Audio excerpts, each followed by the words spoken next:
That's what we have. India 2-0 up, but there's still a game to go. And that's going to be a little bit interesting in terms of what the dynamics will be. Sri Lanka will definitely be deflated despite taking heart from it. But in terms of personnel, the first question you've got to ask for Team India is, now that you've won the series, now are you looking at a bit of rotation? Sanju Samson, the first bit of news, he is technically available for selection. Asha, over to you. Look, these guys have done everything right, no? I mean, in my original team, I had Sanju Samson keeping ahead of Ishan Kishan, but I mean, it's just one game away that Ishan Kishan did so well. I'm thinking at some point Navdeep Saini's got to get a game, but how does it work? Bhuvaneshwar needs the overs behind him. Deepak Chahar done damn well, but he might want to play again. So how do you fit Navdeep Saini into this side? Because you want to check Saini out too. He's a good talent. You want to check him out. How do you check him out? I don't know. The only spot that that Sanju Samson can take at the moment seems like Manish Pandey's. But do you want to give Manish Pandey a run? So it's a very tough call. Unless you just say, look, Sanju, you're going to get 3 games in the T20s. Just wait for that knee to get better. Yeah, after the discussion we had, Zahir, about Manish Pandey, he's already going to be going. So I am playing in 3 days' time, right?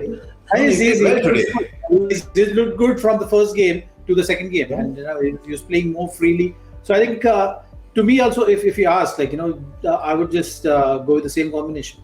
Just keep the same combination. I mean, if I was in Deepak Chahar's place and the coach comes and tells me that, what do you think? Do you want a game off? I'm never going to say yes, that I need a game off. No. I would want to go out there. And if you're in form and if you're physically fit, unless for any other reason, you would want to just play more and more games.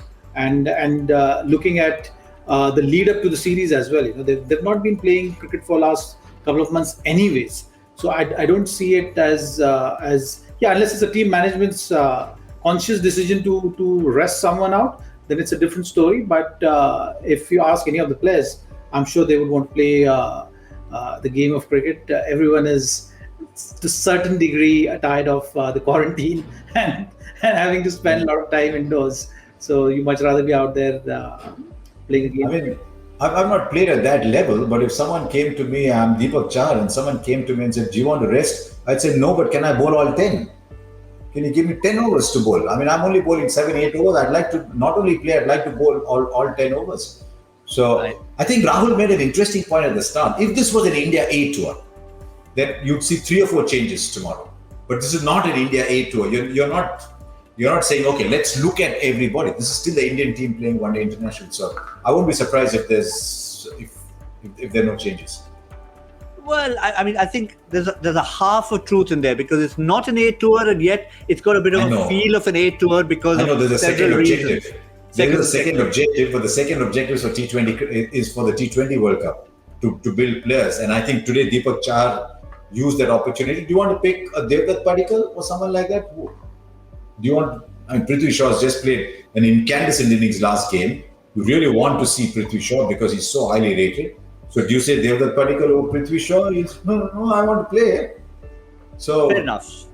So I think we agree that unless there's other reasons, unless the management is thinking differently, keep the same 11, and that's the mantra going into 3 days' time. What about Sri Lanka?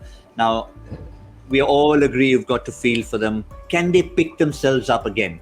They've moved several notches up from game 1 to game 2. Performance has improved. But how much will they be deflated by that loss? Because the result means a lot to them. Remember, we showed you that points table in the league. But just in terms of personnel, Harsha? Was there an issue with Rajapaksa? I thought I saw Rajapaksa going off. I don't know if there's an issue with Rajapaksa. Yeah, I think he twisted either a knee or an ankle. He didn't look good, so that could be an injury, a forced change. Besides, so that's it, then maybe they could give Pathum Nissanka another go.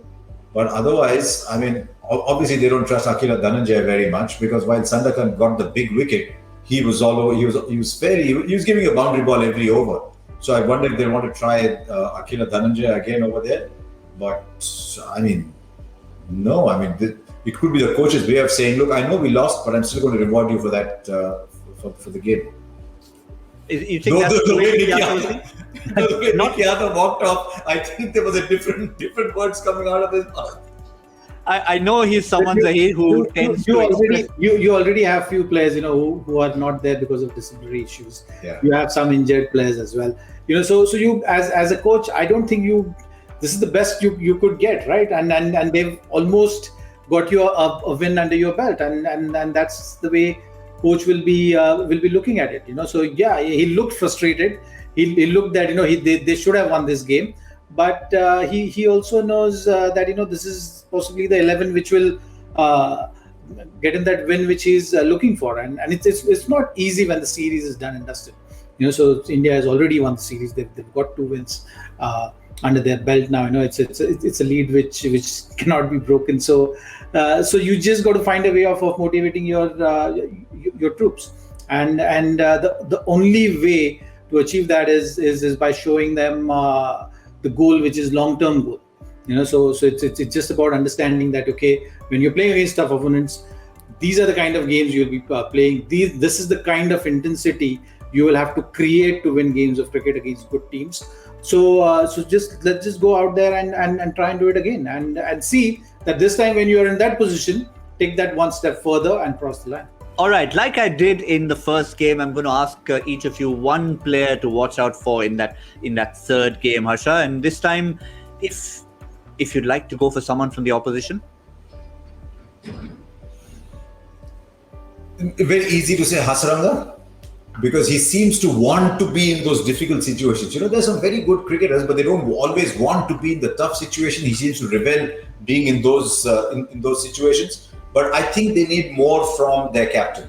If he's going to be the number 6 batsman, I think they need a little bit more from him. So if I'm in the Sri Lankan camp, I'm looking at Dasun Chanaka and saying, give me a little bit more. Fair enough. So you've already seen a bit of improvement, some solid batting, decent bowling. Maybe he can step up. Zahir, something more from Team India? Maybe Hardik Pandya is getting that rust off?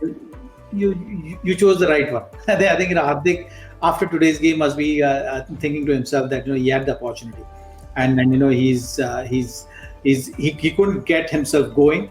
And when as a batter you get out early, you tend to not really think too much about it. But these are the games where you can really become that hero and live up to the expectation what you always carry upon your shoulders. It's a great positive that he's bowling, but if I know Hardik well, after today's game in the room after the game, he'll be thinking, damn, I missed that opportunity. Today was my opportunity. Not often when you have the top order and the kind of batting lineup you have with the Indian team, you get these kind of opportunities where you go into bat with 30 overs still to be bowled.